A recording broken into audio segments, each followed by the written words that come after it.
Or, il y avait une femme atteinte d'une perte de sang depuis 12 ans. Ayant entendu parler de Jésus, elle vint dans la foule par derrière et toucha son vêtement. Car elle disait, « Si je puis seulement toucher ses vêtements, je serai guérie. » Au même instant, la perte de sang s'arrêta et elle sentit dans son corps qu'elle était guérie de son mal. Jésus connut aussitôt en lui-même qu'une force était sortie de lui et se retournant au milieu de la foule, il dit, « Qui a touché mes vêtements ?» Ses disciples lui dirent, « Tu vois la foule qui te presse et tu dis, qui m'a touché ?» Et il regardait autour de lui pour voir celle qui avait fait cela. La femme, effrayée et tremblante, vint se jeter à ses pieds et lui dit toute la vérité.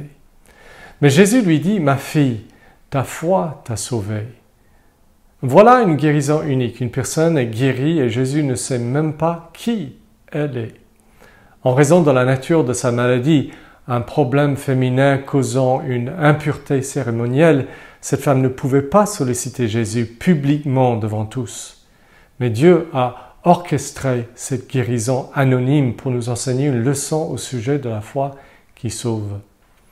Imaginez un cabinet médical où il n'y a pas de rendez-vous. À son arrivée, chaque patient potentiel doit fournir à la secrétaire une description écrite de sa maladie ainsi qu'une demande de consultation chez le médecin. Le patient potentiel doit ensuite attendre dans la salle d'attente pour voir si la réponse à sa demande est oui ou non. Le médecin en a guéri beaucoup, mais acceptera-t-il mon cas? M'acceptera-t-il comme patient? Nous pensons parfois que la foi est comme cela, une démarche par laquelle nous nous plaçons nous-mêmes devant l'attention du Seigneur et le sollicitons en espérant qu'il acceptera dans notre cas d'être sauveur. Quand nous regardons les choses ainsi, notre question n'est pas de savoir si Jésus sauve.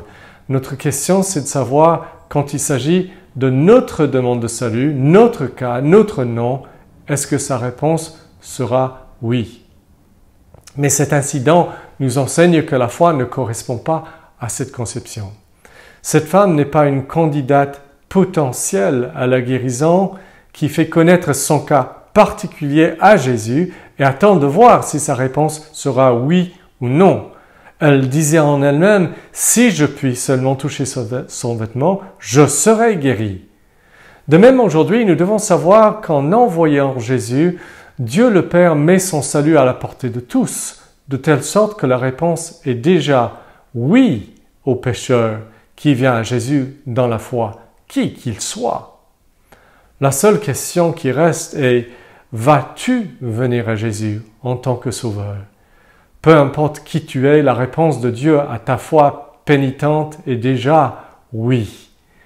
Est-ce que tu as déjà dit en toi-même « Si seulement je viens à Jésus repentant dans la foi, je serai sauvé » Ayant dit cela en toi-même, es-tu venu à lui ?